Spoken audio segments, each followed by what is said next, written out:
ce jour de la louange. Quel beau jour, ce jour de la célébration. Pour nous, enfants de Dieu, réunis en son nom. Quel beau jour, ce jour où nos yeux le verront. Quel beau jour, ce jour de la célébration. Nous serons avec lui,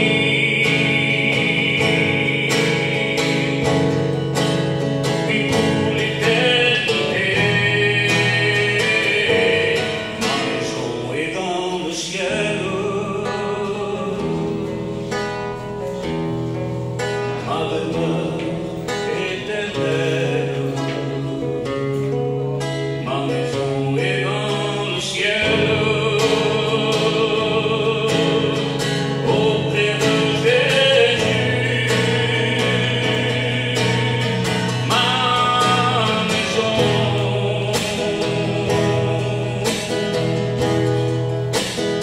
ma demeure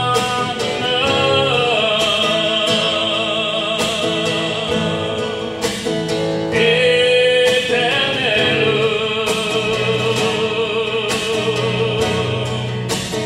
auprès de Jésus. Ma maison, ma demeure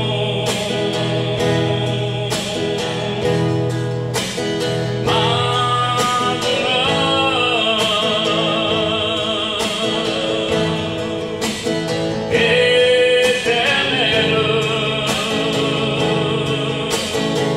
auprès de Jésus. Ma maison est dans le ciel.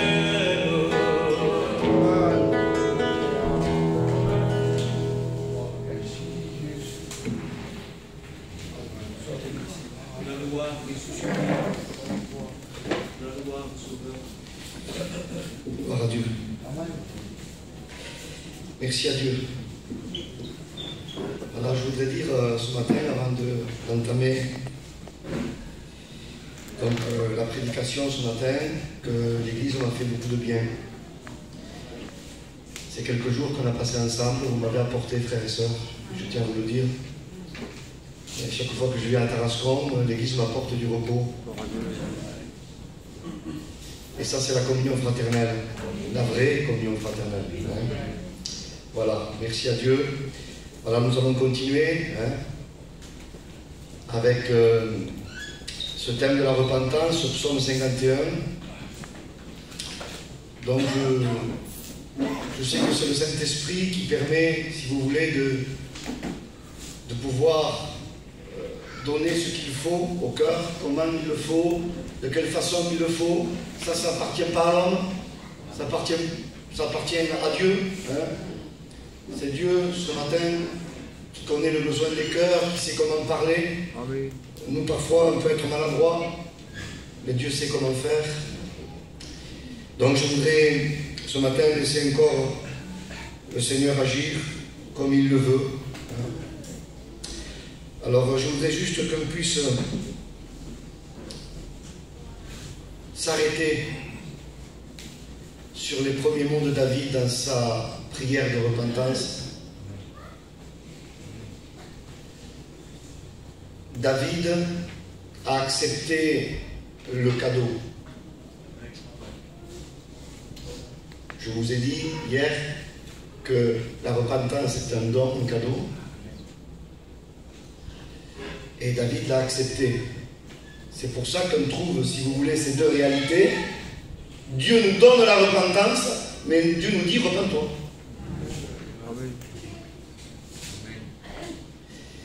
Et je vous ai dit que, en fait, Nathan, ça veut dire justement don de Dieu. Et c'est lui le cadeau. Parfois, David aurait imaginé un cadeau de Dieu quelqu'un qui vient le flatter, lui dire tu es le plus beau des rois, tu es le plus grand des rois. Mais parfois le cadeau de Dieu, c'est pas ça. Parce que ce que Dieu veut, c'est guérir. Amen. Amen. Dieu nous aime. Amen. Il ne veut pas rester bien avec nous comme ça. Il nous aime, il est intéressé. Il est préoccupé par nous. Et le cadeau, c'est ce que va dire Nathan, le message que va transmettre à David. Et David va accepter. Il va prendre la porte qu'il faut. Et cette porte va s'ouvrir. Et ce psaume 51 nous dépeint la plénitude qui se trouve derrière cette porte.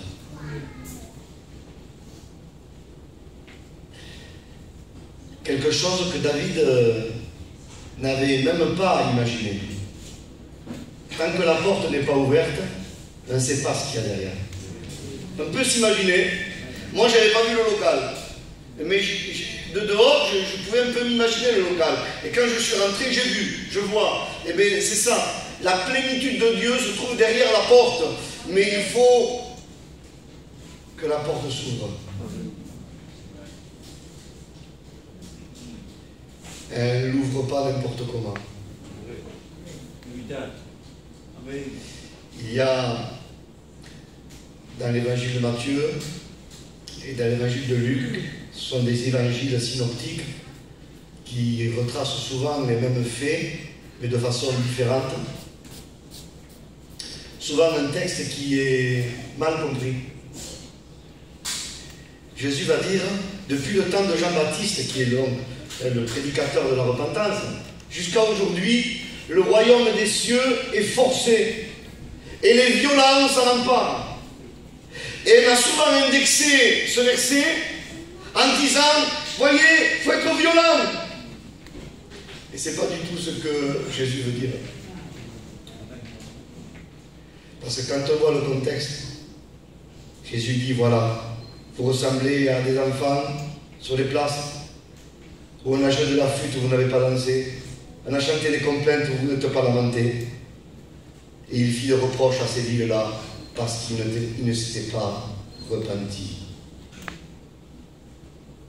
Les violents, c'est ceux qui veulent s'approprier de quelque chose sans être passés par la repentance. Ils veulent forcer les portes du royaume. Ils veulent s'emparer d'une identité visuelle, sensorielle, sans être passés réellement par cette porte étroite. Ce sont les croyants de la porte large qui veulent véritablement s'approprier des choses. Et alors que la Bible nous dit à nous de nous faire violence, mais de ne pas violenter les portes du royaume. Tout à fait. Amen. Parce que Jésus dit, quand moi j'ouvre, personne ne peut fermer. Mais si moi je ferme, tu peux y aller avec un pied de biche. Ça ne s'ouvrira pas. La porte de l'arche était ouverte, de Noé. Et quand Dieu a fermé, même Noé lui-même n'a pas pu ouvrir. Cette porte ne s'ouvre que par la repentance. Alléluia. Quelque chose qu'on ne mérite pas. Cette porte, elle s'ouvre avec une clé. Vous voulez qu'on voie ce que c'est la clé pour ouvrir la porte ce matin? C'est pas tes mérites la clé. Tu peux apporter devant cette porte les trophées. Tu peux montrer patte blanche. Elle ne s'ouvrira pas. En fait, cette porte s'ouvre qu'avec le sang de Jésus. Cette porte veut voir le sang pour s'ouvrir. La clé, on la retrouve dans le prophète Ésaïe. Je voudrais le lire avec vous. Ésaïe, chapitre 22, verset 22. Il parle du Messie.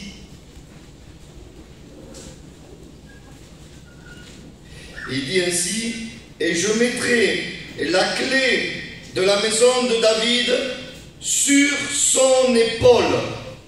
C'est un peu bizarre pour porter une clé, non? Vous mettez des clés dans votre poche, vous, comme moi. Mais les clés sur l'épaule, c'est un peu particulier. Et il ouvrira et personne ne fermera. Et il fermera et personne n'ouvrira. La clé de la maison de David, à l'époque, les clés, c'était une poutre de bois. Pour ouvrir certaines portes, on faisait le levier avec. On introduisait la poutre de bois, on faisait le levier et on ouvrait les portes. La clé sur son épaule, il l'a portée. C'est la croix. Je mettrai la clé de la maison de David sur son épaule. Il n'y a que ça qui puisse ouvrir la porte. Alléluia. Et David, là, est en train de le comprendre. David, c'est pas tes acquis, pourtant il en avait David. Il a tué Goliath. Roi d'Israël, la couronne. Il avait reçu la triple onction, David. Aucun roi d'Israël n'a été loin comme David. Aucun. Il a été loin une fois dans la maison de son père, Isaïe. Il a été loin une deuxième fois pour être roi de Juda. Et il a été loin une troisième fois pour être roi de tout Israël. Plénitude. Je vous ai parlé de ce pluriel de 3. Plénitude de la divinité. Plénitude de la révélation de Dieu. La vraie onction.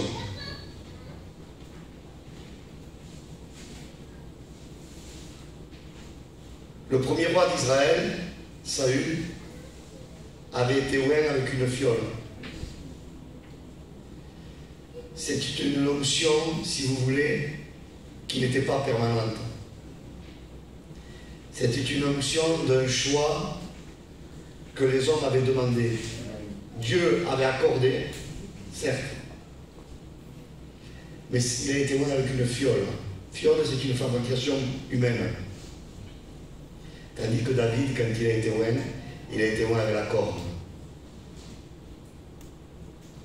Symbolisant véritablement une onction permanente.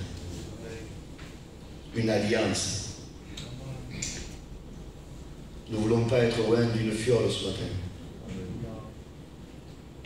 Nous voulons que ce soit la corne de Dieu qui nous aime. Amen. Amen.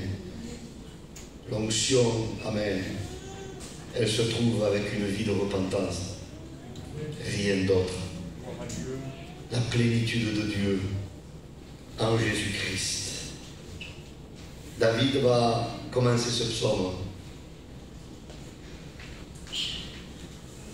Ce psaume 51, il en faudrait des réunions. Tellement riche. La grâce, il n'y a pas plus riche que la grâce de Dieu. Elle est même ineffable. Des fois, elle n'a pas de mots.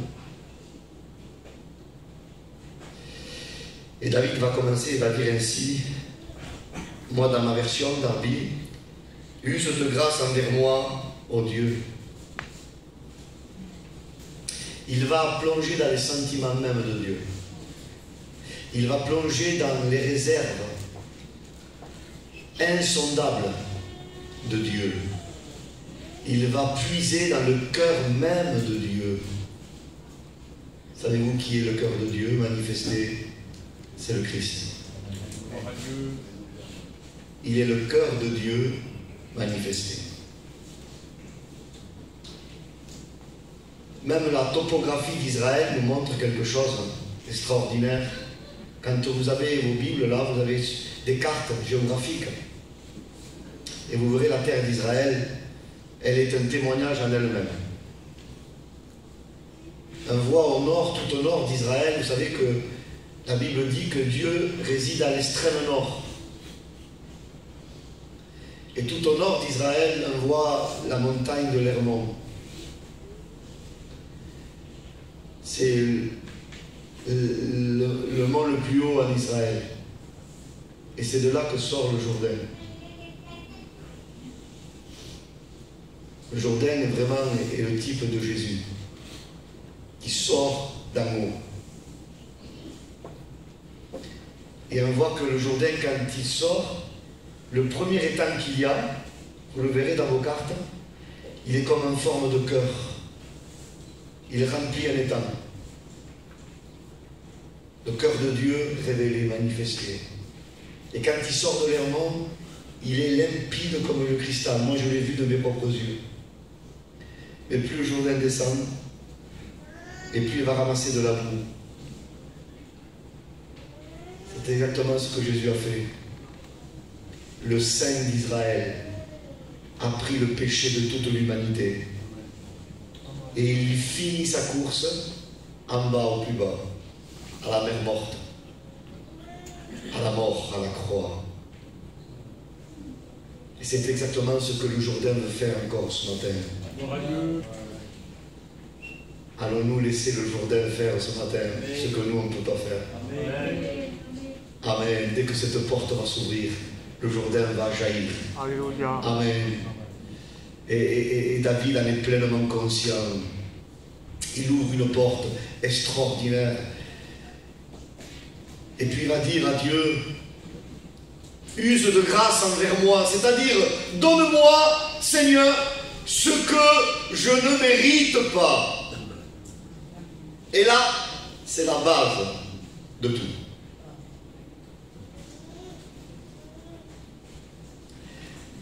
On ne méritera jamais. Dieu nous donnera jamais par mérite. Dieu nous donne par grâce. Si je prie, si je jeûne, et il le faut, ce n'est pas pour payer quelque chose qui va me revenir, mais c'est pour pouvoir être disposé à recevoir ce que Dieu va me donner par grâce. Amen. Ce n'est pas parce que j'ai prié, que j'ai jeûné, que je vais mériter quelque chose de Dieu. Je prie et je jeûne, mais ce que Dieu va me donner, je sais que je ne le mérite pas quand même. C'est pas parce que j'ai jeûné que je mérite. Non. D'ailleurs, plus on s'approche de lui, plus on voit qu'on ne mérite pas. Et c'est ça qu'il faut accepter. C'est le plus dur, c'est ça. Le plus dur pour notre ego, c'est ça. C'est qu'on ne mérite pas l'onction. On ne mérite pas la plénitude de Dieu. Jamais de la vie on mérite ça. C'est un don de grâce. C'est ça la mentalité que Dieu veut qu'on aille. On ne sera jamais méritant. Le mérite, c'est lui. Amen. Amen. La paix que tu ressens, mon frère, ma soeur, tu ne la mérites pas. Tu comprends ça? Tu ne la mérites pas, cette paix. Je vous l'ai dit, hein? Souvent, le mot shalom, ça ne veut pas dire de suite la paix. La paix vient après. Le mot shalom veut dire état de plénitude et de perfection. Ça veut dire que, clairement, pour avoir la paix, il faut être parfait. Mais nous le sommes en Christ. C'est pour ça que Jésus nous dit, je vous donne ma paix. Parce que toi, tu ne peux pas l'avoir de toi-même. Parce que tu ne la mérites pas. Mais mon mérite à moi, je te le donne. Je te donne mon bénéfice. Parce qu'il dit que la paix vient de la justice. C'est écrit dans la Bible. La paix est un résultat de la justice. Et la justice, c'est Jésus. Amen. Le seul juste. Il n'y a pas un juste, pas même un seul. La justice manifestée, c'est lui. Et comme lui est juste, il est le juste, le seul, il nous donne sa paix. Et elle ne la mérite pas. Je comprends mieux des fois qu'on a du mal à avoir des Pentecôtes. Vous savez pourquoi? Parce qu'on veut la mériter. Et quand on veut mériter quelque chose, eh bien, on n'a rien. Vous savez pourquoi? Parce qu'on ne mérite rien. Mais par contre, si on se positionne dans cette mentalité d'humilité, c'est ça la vraie humilité. C'est ça la vraie humilité. C'est de reconnaître qu'on ne méritera jamais. C'est ça l'humilité que Dieu nous demande. Et après, c'est là que la porte de la plénitude va s'ouvrir. La porte de la plénitude ne s'ouvrira jamais en voulant mériter. L'immersion, il n'y a que la grâce qui l'a apportée. Dans l'Ancien Testament, il n'y avait que des ablutions. C'était vraiment l'ombre des choses. Quelques gouttes par-ci, quelques gouttes par-là. Quelle pauvreté. Alors que le ruisseau de Dieu est plein d'eau.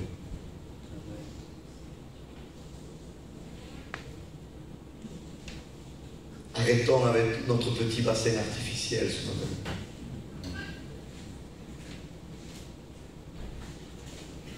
La piscine de Bethesda, bassin artificiel. De temps en temps, un ange venait agiter l'eau. Il fallait être le premier pour... C'est pas du tout l'esprit de la grâce, ça. Il fallait être le premier. Donc le dernier pour être, c'est pas ça. Le Seigneur dit, par rapport aux ouvriers de la 11e heure, ils ont reçu pareil, les autres ont travaillé toute la journée. Mais là, mais ça détruit notre conception humaine, parce que c'est pas logique ça. Attends, quelque part je les comprends moi humainement, ces gens. Ils ont sué toute la journée pour l'être. Et lui là, le monsieur là, la 11e heure, il n'a rien fait. Juste avant la nuit. Il a travaillé même pas 1 heure. Paye un peu plus les autres, hein. Paye le moins à lui. Dieu dit non. Je fais ce que je veux de mes biens. Alléluia. C'est nous de dire, oh, mais il faut que tu le bénisses, lui, hein. Qui nous sommes, nous? C'est vrai, amen. Qui nous sommes, nous? C'est vrai, amen. Si Dieu veut bénir quelqu'un qui vient de se repentir, là, s'il veut, il peut peut-être même le remplir plus que toi, mais il fait ce qu'il veut. C'est vrai, amen. C'est pas nous à commander Dieu, quand même. C'est vrai, Seigneur. Dieu est dirigé par son Dans cœur. la gloire. Nous, on ne peut pas être dirigés par notre cœur. Faisons pas confiance à notre cœur. C'est vrai, amen. Nous, on a besoin de la pensée de Dieu. Mais comme le cœur de Dieu est parfait, c'est son cœur. Dieu est dirigé par son cœur. Son cœur va au-delà de son savoir. Parce que Dieu sait tout. Il sait tout, il connaît la fin du film, il connaît la fin du film de toute notre vie. Il connaît le début et la fin. Il sait tout, il a vu le film, lui. Nous, on n'a rien vu. Malgré qu'il ait vu le film, dans l'instant présent, il est capable de nous bénir d'une façon extraordinaire, même s'il sait qu'on va le relever demain. C'est incroyable. Il sait que tous les hommes ne seront pas sauvés, mais il veut que tous les hommes soient sauvés. Il veut ce qu'il sait qui n'arrivera pas. Mais il le veut quand même. Parce que l'amour espère tout. Alléluia. L'amour croit tout. Béni soit Dieu. Dieu est prêt à nous croire ce matin. Si elle ouvre notre cœur à la repentance, il veut nous croire ce matin. Alléluia. Cette petite piscine là, quelle pauvreté.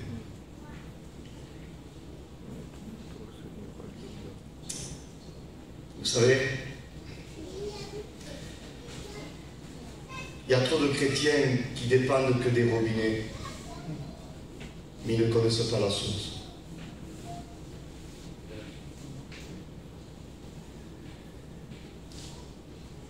Que Dieu fasse que nous soyons des robinets du Seigneur et que le Seigneur se serve de nous pour justement porter cette eau.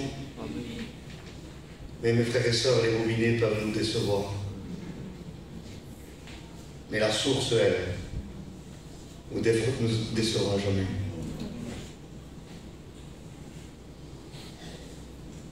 Il faut connaître la source. Cet homme est bien malheureux.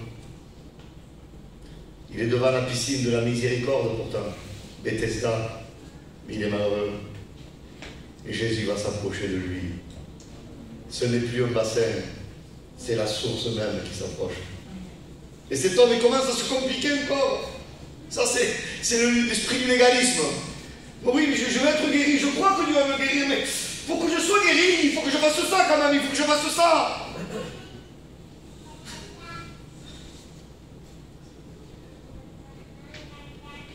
Et Jésus lui dit, écoute, arrête ça.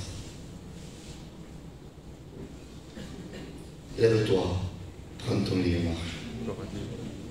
Moi, je n'ai pas besoin de ce bassin. Je n'ai pas besoin de tes sacrifices pour te guérir.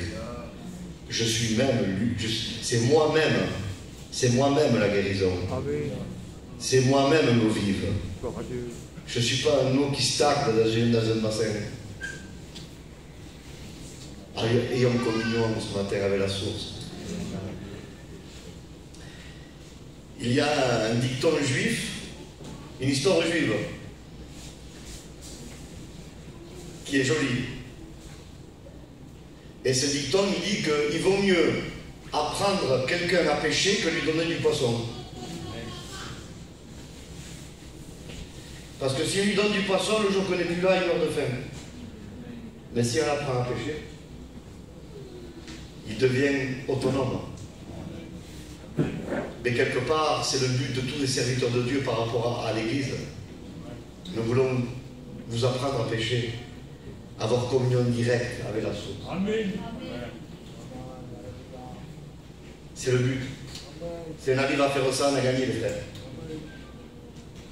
Rencontrer la source.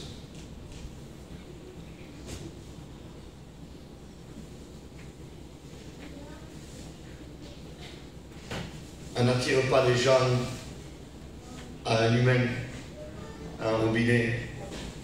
On veut attirer les gens à la source.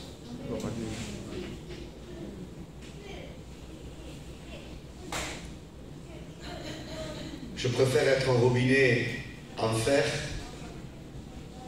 et avoir de l'eau, être branché à la source, qu'être un robinet en or et quand on ouvre, il n'y a rien. Amen. Le but ce matin, c'est d'être branché direct à lui. David va dire, use de grâce envers moi, ô Dieu. Vous imaginez ce qu'il emploie, David, le mot? Parce que tous les mots sont pesés. J'ai pas de montre. Tous les mots sont pesés.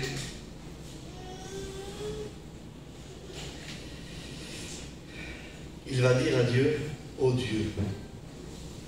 Dans les psaumes, David parfois parle de Dieu, il dit Dieu, et parfois il dit le nom de Dieu, l'Éternel, qu'on a traduit l'Éternel.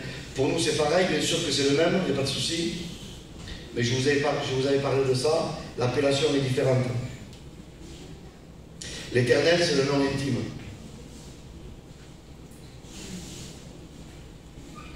Dieu, c'est sa puissance créatrice.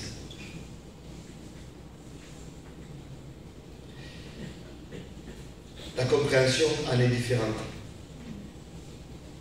Vous trouverez dans le chapitre 1 de la Bible, le premier chapitre,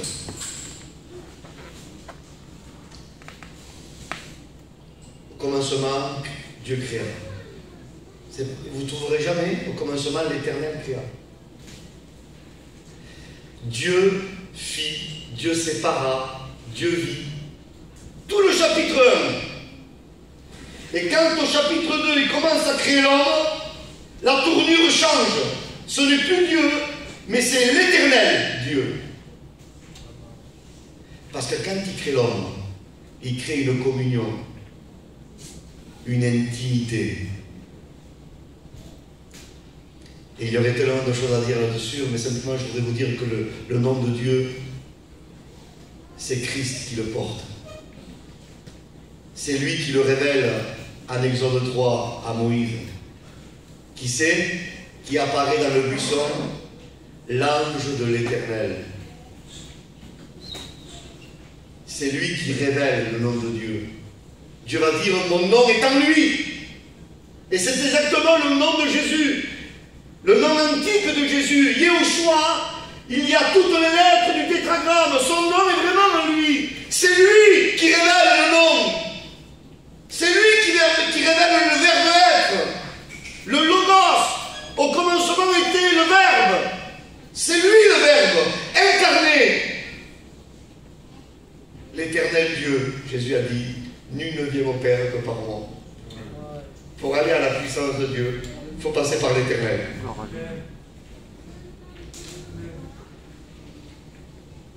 On n'aura jamais la puissance si on ne passe pas par l'Éternel. Comme je disais hier, on n'aura jamais le Pentecôte si on ne passe pas par la croix. Et David, là, il n'appelle pas l'Éternel, il appelle le Dieu créateur.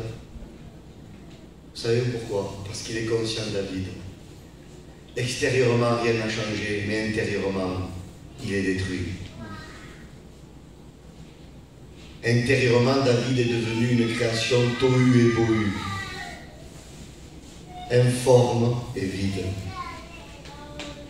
Et David a besoin du Dieu créateur. Et la repentance nous crée un peu plus chaque jour. C'est la puissance de la création. Et il va le dire après. Il va continuer. Et va dire, oh Dieu, crée en moi. Crée en moi. C'est précisément ça, la repentance. Dieu va créer en nous. Crée en moi un cœur pur. Amen. Amen. Renouvelle en moi un esprit bien disposé. Le vrai texte, un esprit droit, un esprit ferme, un esprit stable. Renouvelle! Repentez-vous et convertissez-vous pour que vos péchés soient effacés et que un temps de renouvellement vienne, de rafraîchissement vienne de la part du Seigneur. Renouvelle à moi, ô Dieu, un cœur pur. Les bontés de l'Éternel veulent se renouveler chaque matin. Et je veux lancer quelque chose là ce matin. Il n'y a pas de renouveau sans repentance.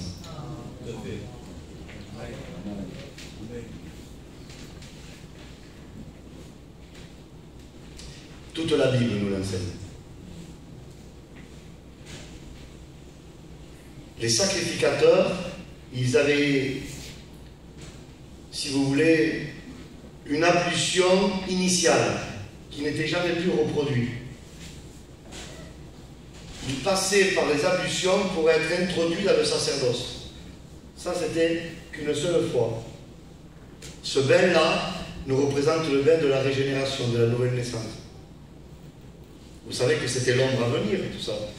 Tout ça, il faut le prendre en compte, ça. Mais il n'en restait pas moins qu'il y avait la cuve des reins. Et pour toujours rentrer à nouveau dans le sanctuaire, il devait se laver les mains et les pieds pour rentrer à nouveau. Et ça, c'est le lavage de la sanctification par la repentance. Et ça, c'est quotidien. Amen. C'est pour ça que David le dit. Le bon et la grâce m'accompagneront tous les jours de ma vie. Et ton bâton et ta houlette, ce sont des synonymes théologiques. Le bon et la grâce égale le bâton et la houlette m'accompagneront tous les jours de ma vie. et ça me console. Naham, ça me permet de me repentir. Je suis consolé. Ça m'accompagne. Le mot grâce, Hanan, vient de la racine Hana, qui veut dire... Alors là, moi ça me bouleverse quand je comprends ça, quand je le réalise surtout. Ça veut dire un Dieu qui s'incline.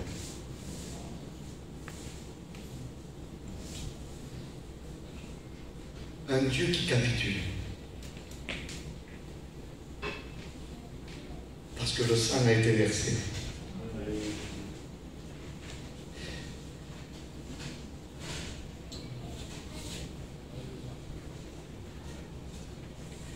Le sang de Jésus fait incliner Dieu. Dieu s'incline. Dieu capitule devant le sang de l'agneau.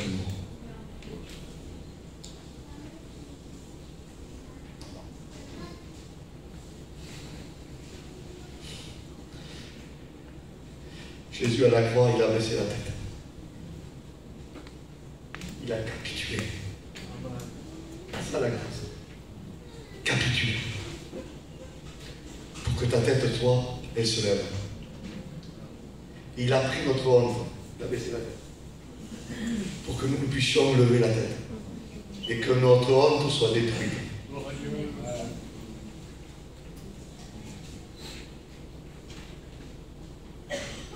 Souvenez-vous de Mephibosheth. Il ne méritait rien, ce gars. Son grand-père était déchu. Disons les choses comme elles sont. Sa royauté déchue. Son héritage déchu. David, avec les sentiments du Christ, va faire appeler Mephibosheth. Il ne méritait rien. David lui fait grâce. Vous savez ce que ça veut dire, Mephibosheth? Je pense que vous appellerez jamais votre fils comme ça.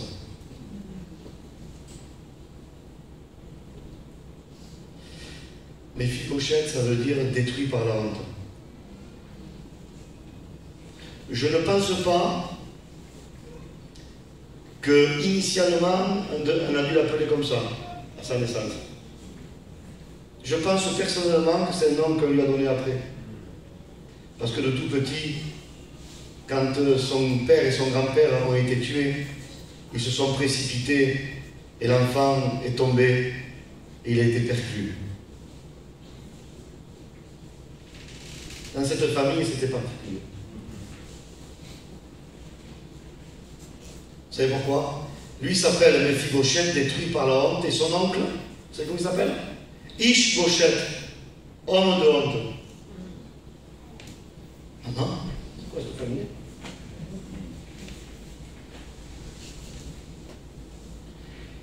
Vous savez à quel âge il a été perclus, Mephibosheth? À l'âge de 5 ans. Et dans le récit, il y a quelque chose. On parle de Ish-Bosheth, donc de son oncle, qui va être tué aussi. Vous êtes avec moi?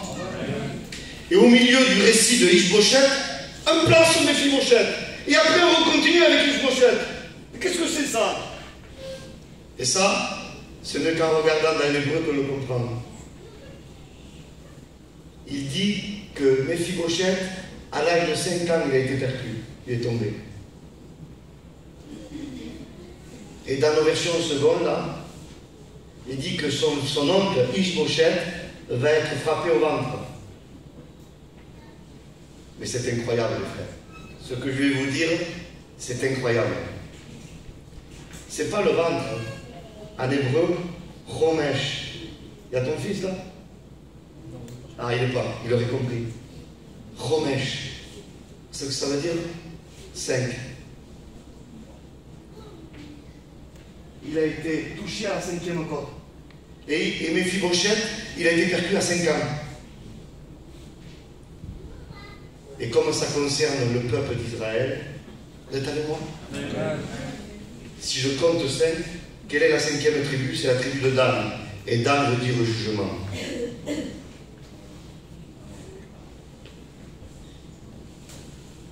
Une famille jugée. David va changer le mal en bien. Car la miséricorde triomphe Alléluia. du jugement.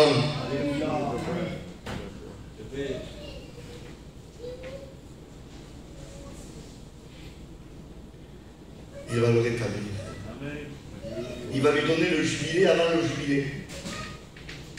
C'était qu'à la 50e année qu'on pouvait réintroduire notre héritage. Mais le calendrier de Dieu, c'est aujourd'hui. Amen. Nous on dit peut-être pas maintenant, Dieu dit aujourd'hui. Demain, c'est pas le langage de Jésus. Demain, c'est le langage du diable. Demain, non. Jésus dit toujours aujourd'hui. C'est l'aujourd'hui de Dieu. Si aujourd'hui tu entends ma voix, n'endurcis pas ton cœur. C'est aujourd'hui l'instant favorable. C'est aujourd'hui le jour du salut. C'est maintenant. Pas demain. Demain, ça n'existe pas. C'est aujourd'hui qui compte. C'est aujourd'hui.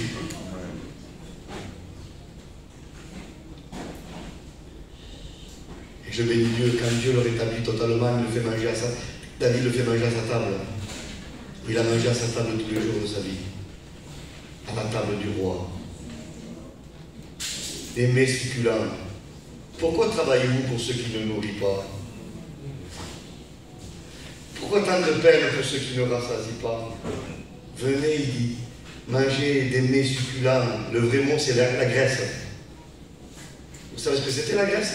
C'était la portion de Dieu dans les sacrifices. Jonathan, je vais manger avec toi tout à l'heure. Ce que toi tu manges, je veux le manger parce que je mange avec toi. Jésus dit, je me tiens à la porte et je frappe. Si quelqu'un m'ouvre, je souperai avec vous et vous avec moi. Il veut nous donner sa portion à lui. Les mets succulents. Pour ça qu'il dira, David a prophétisé, Psaume 23, tu dresses devant moi une table en face de mes ennemis. C'est la table de la réconciliation qu'amène la grâce. Il nous a réconciliés. Et ça va plus loin dans la compréhension. David va être l'ingénieur du temple. Ce n'est pas David qui a construit le temple, c'est Salomon. Mais Salomon, il est arrivé, tout était prêt. Ça, il faut le savoir. Hein. C'est David qui avait tout fait. Les plans, les matériaux, tout de côté. Salomon est arrivé, il a que bâti. David, c'est pareil que Moïse. Moïse a reçu les plans du tabernacle, David aussi. Et comme il avait les plans du temple dans son esprit, il dit, tu dresses devant moi une table en face de mes ennemis et un contre-mieux. Parce que quand on rentrait dans le temple au lieu saint, il y avait la table des pains de proposition du côté nord. Dans cette position du côté nord, il y avait la table des pains. Le pain de vie qu'est Jésus-Christ. Un pain pour toutes les tribus. Pour tout le monde. Il y a un pain pour tout le monde ce matin. Amen. Personne ne restera sans pain ce matin. Il y a du pain à l'abondance. Ce matin, ici, c'est Bethléem, la maison du pain. Amen. En face du nord, pourquoi? Parce que le côté nord, c'est là où venaient tous les ennemis d'Israël. Nebuchadnezzar est appelé le roi du nord. Gog et Magog, la Syrie, même aujourd'hui, on peut le comprendre, tous les ennemis les plus fameux, l'Iran, ils sont obligés de passer par le nord. C'est, si vous voulez, du côté est, nord-est, mais ils sont obligés. C'est une étape obligatoire. C'est pour ça qu'il parle de l'Euphrate dans l'Apocalypse. Il dit que l'Euphrate va être asséché, et c'est pour ça que les ennemis vont pouvoir rentrer et investir Israël. Il faut que l'Euphrate soit asséché. Enfin, entre nous soit dit, Le froid est entré et s'est asséché déjà entre 30 et 50%. Je vous le dis en passant. Ça commence déjà. Le Seigneur a enlevé le... comme dans une baignoire. Ça y est, ça diminue déjà. Des esprits terribles vont rentrer. Mais Dieu fait une promesse. J'ai mis une table devant toi. En face de tes adversaires. Le Seigneur ne fait pas la guerre avec des haches. Le Seigneur fait la guerre avec le pain. Amen. Et le Seigneur fait une promesse. Tant que tu mangeras mon pain, aucun ennemi ne te touchera. Nourris-toi de ma parole. Tu seras intouchable. Amen. Chose incroyable. Le pain en hébreu, lechem, c'est le même mot que lacham qui veut dire bataille, guerre. Curieux quand même. Quand Josué va combattre Amalek, il dit Josué combattit Amalek et Amalek combattit Josué. Et quand le mot combattit là, combattre, c'est le mot lechem. Josué vient avec un pain et Amalek vient avec un autre pain. Il y a deux pains qui s'affrontent. Le pain de l'abondance et le pain de la famine. Laissons Joseph, notre Joseph à nous, qui est le Christ, et gérer notre vie. Amen. Et ce n'est pas la famine qui dévorera l'abondance, mais c'est l'abondance qui dévorera la famine. Amen. Béni soit le Seigneur. Amen. Mephibosheth, on peut le traduire après comme ça, une honte détruite. Dieu peut détruire notre honte. Et c'est exactement ce qui s'est passé pour David. La honte était tombée sur lui, l'opprobre. Mais par la repentance, Dieu a pulvérisé sa honte. Il a blanchi. Ô Dieu, use de grâce envers moi, rétablis-moi, renouvelle-moi. Le Seigneur voudrait mettre les choses à leur place ce matin. On va le laisser mettre les choses à la place. Désencombrer, ranger l'espace de notre cœur ce matin. Il n'y a que lui qui puisse le faire. Laissons-le faire du ménage dans notre temple. Amen. Jésus, quand il est rentré au temple, il a fait son ménage. Laissons-le rentrer ce matin. Amen. Il va positionner les choses. Il va organiser les choses dans nos cœurs.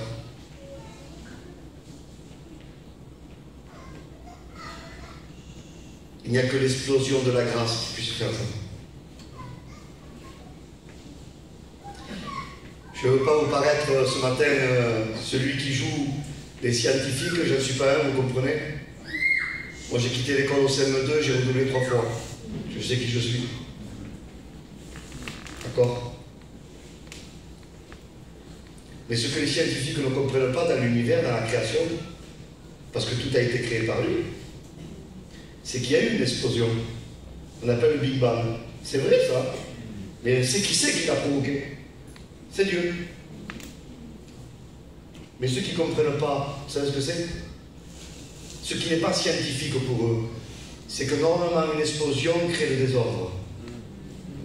Mais là, cette explosion-là a créé l'ordre.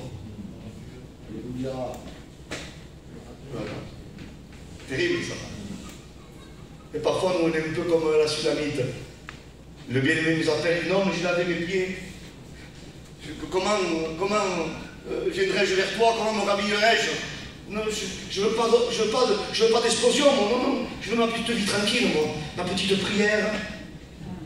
Un petit culte. Hein?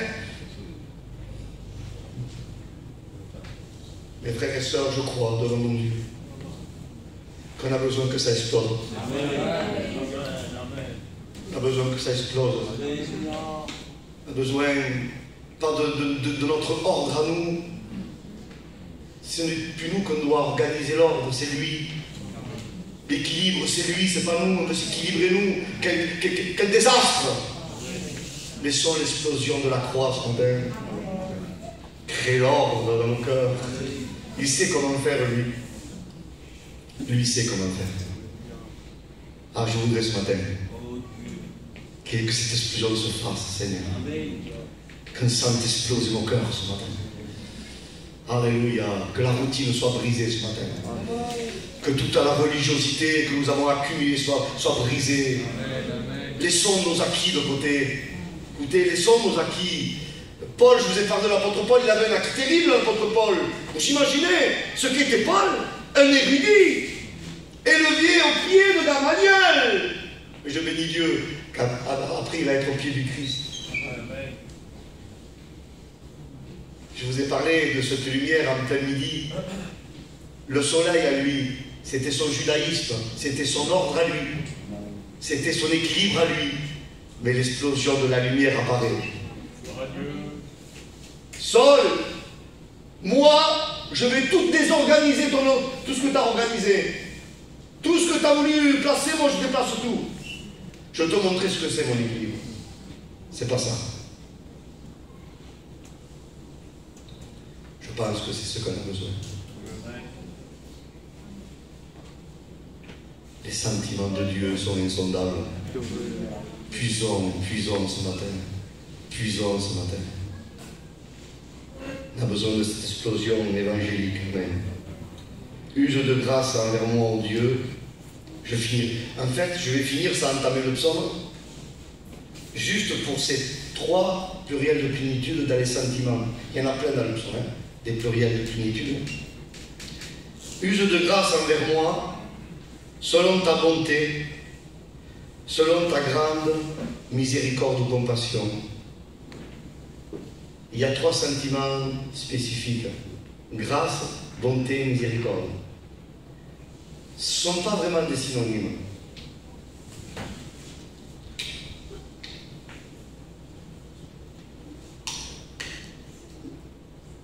Plus de grâce, on l'a dit tout à l'heure. Hanan, il y a du mot Hana, incliné. Mais ça vient du mot aussi habiter, demeurer. C'est-à-dire que la grâce, son objectif, ce n'est pas simplement passer, elle veut habiter.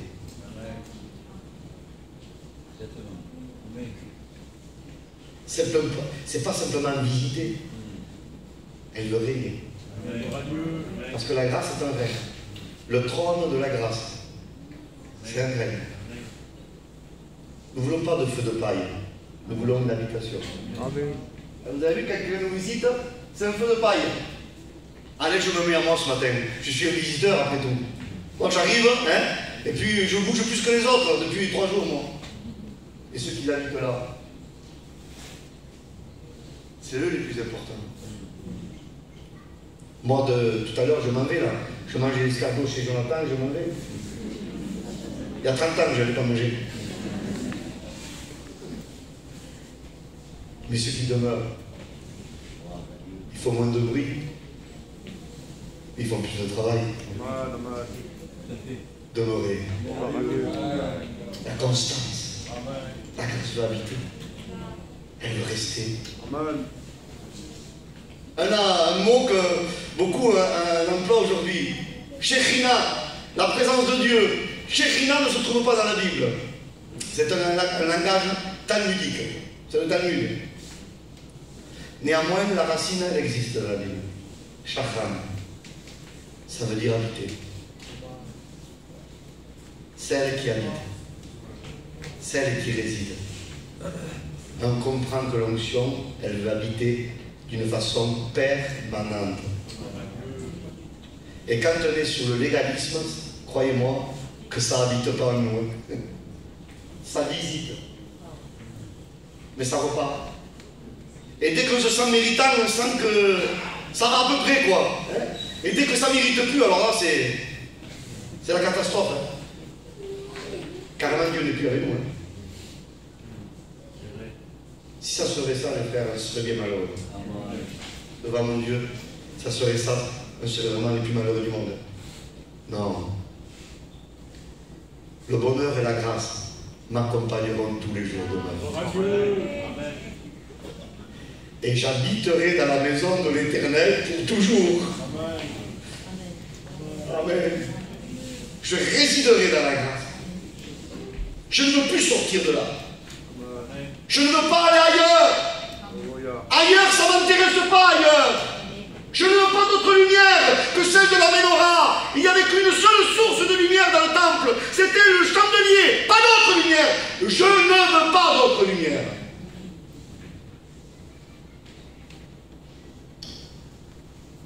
Je ne veux pas. La grâce. La grâce. Elle va nous accompagner jusqu'à la fin, jusqu'au dernier souffle. Vous avez vu ceux qui partent dans le Seigneur, que c'est pour de partir dans le Seigneur. Le dernier souffle. La grâce est là. Ils partent dans la grâce. Et la grâce les accompagne jusqu'au royaume des cieux. Mais c'est ça. Même au temps de notre vieillesse où les gens ne considèrent plus trop des fois. On est moins actifs. Ou simplement quand on nous voit, on dit pour être, veille. Nous on dit ça. Mais Dieu ne change pas de notre manière. Dieu nous considère toujours. Quand on a 20 ans, quand on a 90 ans, il est toujours là. Sa grâce ne varie pas. Sa grâce ne change pas d'avis. Sa grâce ne regarde pas de notre œil.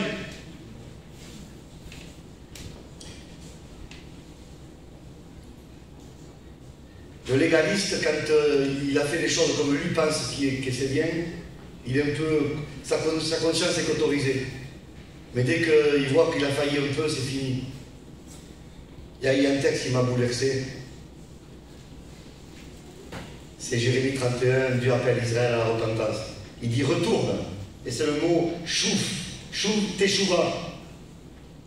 Retourner. Réponds-moi.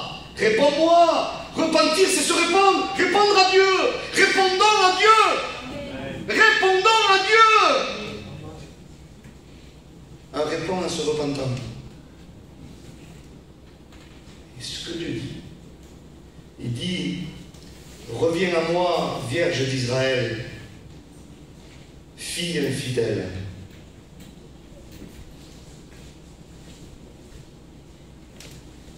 Attendez, Seigneur, t'as un problème là. Tu mets en avant la pureté et juste après tu dis qu'elle est infidèle.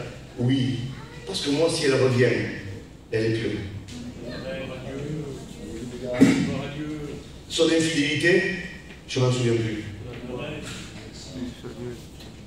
Et Dieu l'appelle avec espérance. En premier, il dit pas fille infidèle. Il dit Vierge d'Israël, reviens. C'est moi qui va te permettre de rester ce que moi je veux que tu restes.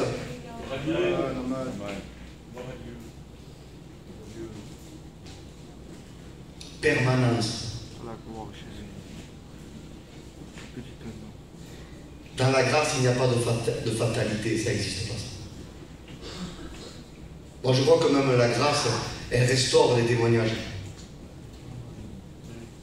Je ne crois pas, moi, à quelque chose qui est détruit pour la vie. Ce n'est pas l'esprit de la grâce.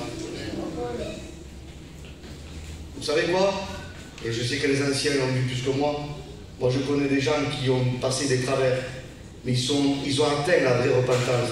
Pour moi, ils ont beaucoup plus de témoignages maintenant que certains qui sont légalistes. Ils ont une révélation de la grâce que d'autres n'ont pas. Un témoignage, ça se regagne. C'est l'esprit de la grâce. Un témoignage qui ne se gagne pas à vie, ça c'est le légalisme. C'est qu'il n'y a pas Dieu là. Il n'y a pas Dieu là. En Dieu, il n'y a pas de fatalisme. La grâce n'est pas fataliste. Elle peut tout récupérer. Elle veut tout récupérer. Amen. Elle veut tout reconstruire. Elle veut rebâtir. Sur des anciennes ruines, elle rebâtit. Quand il n'y a rien, eh bien Dieu le fait.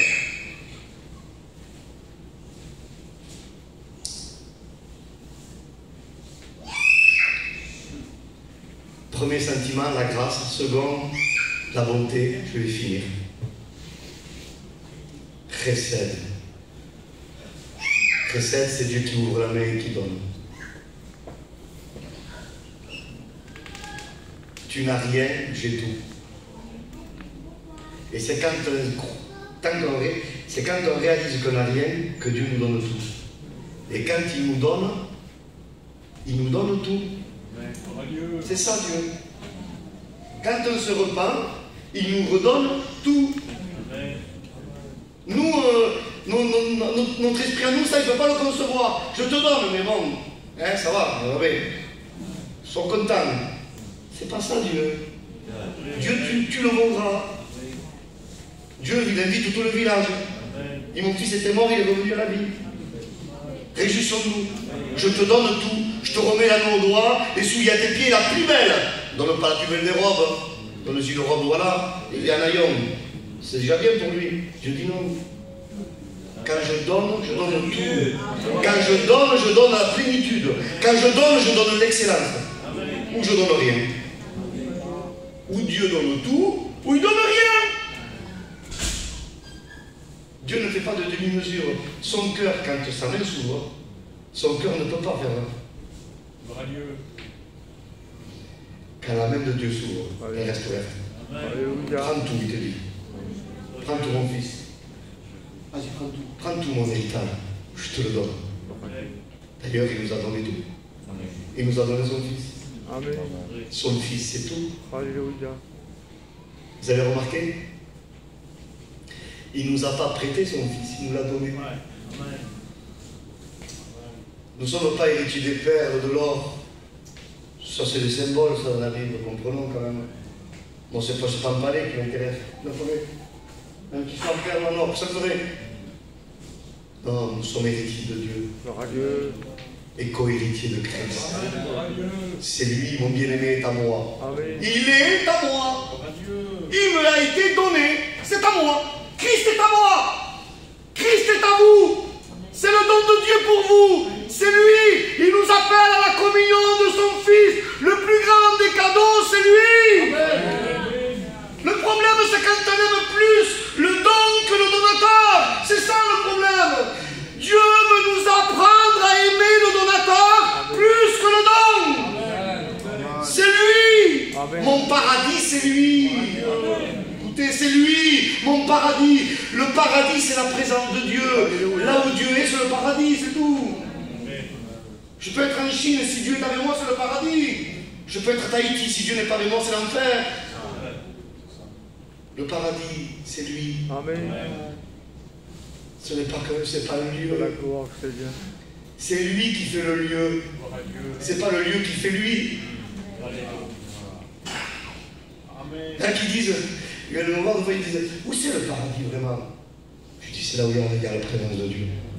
C'est là où Dieu est. Je ne cherche pas à comprendre, il n'y a pas de GPS pour y aller. C'est là où Dieu est. Quand il sera, c'est le paradis. C'est ça le paradis. Vous savez que ce matin, c'est un acompte du paradis. Vous savez ce que c'est le paradis? C'est là où Dieu règne. Et il n'y a pas de mécréant, de méchant. C'est le paradis. L'absence du mal, la présence de Dieu, c'est le paradis. Et bien ce matin, nous goûtons un morceau du paradis. Dans un hangar. Un morceau du paradis. Sa présence, le paradis. Il ouvre sa main et nous donne tout. Prends tout. Tout est à toi. Et le dernier mot, miséricorde ou compassion. Et je termine.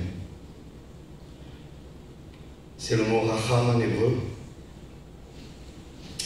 Ça veut dire entraille de miséricorde, mais ça va plus loin. Sein maternel. C'est les entrailles de Dieu qui sont touchées. La profondeur de Dieu. On ne s'arrête pas sur les choses. Dieu est insondable. L'esprit sonde les profondeurs de Dieu, mais c'est profond. Hein? Eh bien, le fond de Dieu est touché pour son peuple. C'est ses entrailles qui sont touchées. L'intérieur de Dieu est touché. Et l'intérieur de Dieu, David fait appel aux entrailles de Dieu. On comprend? On a vu hier que David, il n'y avait rien dans son temps pour être pardonné. Il va puiser dans les entrailles de Dieu, dans les profondeurs de Dieu. Il s'est dit, il ne peut pas y avoir que ça. Il ne peut pas y avoir que ça. Mon Dieu ne peut pas être si pauvre. C'est pas possible. Et là, il rentre. Et il découvre les profondeurs de Dieu. Saint maternelle, Dieu a tant aimé le monde qu'il a donné quelqu'un. Les compassions de Dieu, il dit que Christ est sorti du sein du Père. Il est sorti de Dieu. Il nous l'a été donné. Il nous a donné un morceau de lui. C'est ça Jésus. Sorti des entrailles de Dieu. Dieu ne nous a pas donné quelque chose, mes frères et sœurs.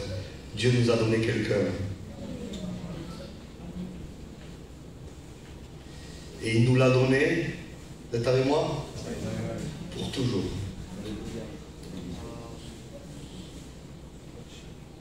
Je disais aux frères, et j'ai fini avec ça, manger ensemble. Je lisais la Bible un jour, je ne sais plus quand, et je me suis arrêté, Dieu me faisait arrêter sur ça. Et j'ai été devant mon Dieu bouleversé. Ça m'a même impressionné.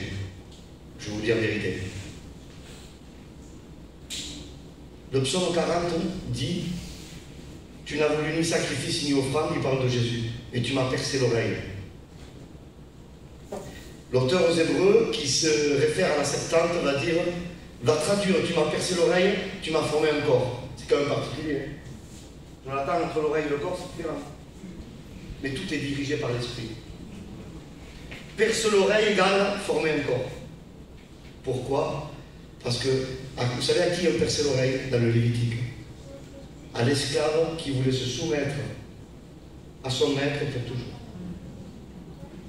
Ce n'était pas momentané, parce que cet esclave pouvait sortir au jour du jubilé. Il avait le droit, mais comme il avait laissé de la famille à la maison, il aimait tellement la famille et son maître qu'il disait non, allez va, je pars pas. Poinçonne-moi l'oreille. Elle le mettait en battant de la porte, il lui poinçonnait l'oreille en voulant dire je t'appartiens volontairement pour toujours. Alléluia. Parce qu'il avait laissé de la famille. Jésus, il nous a été donné pour toujours. Son oreille a été percée. Et il s'est incarné, tu m'as formé un corps. Et vous savez ce que ça veut dire? Je comprends mieux maintenant. Que l'agneau qui représente l'humanité de Jésus, l'agneau n'est pas fini. Il est toujours l'agneau dans le ciel. Le dernier chapitre de la Bible nous parle du trône de Dieu et de l'agneau. L'agneau, c'est l'humain glorifié. Vous êtes avec moi? Amen. Avant son incarnation, Jésus est existant en forme de Dieu. Il s'incarnait. Et il ne se désincarnera jamais plus.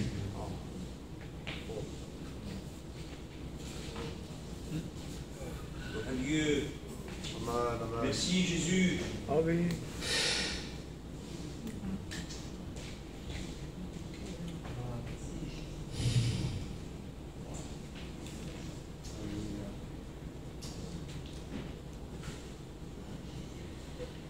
C'est l'homme glorifié.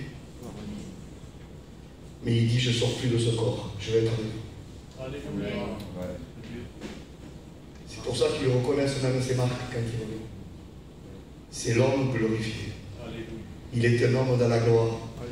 C'est Jésus de Nazareth. Merci Jésus, merci. C'est pour ça qu'il dit que nous, on sera semblables à lui. Il nous a été donné.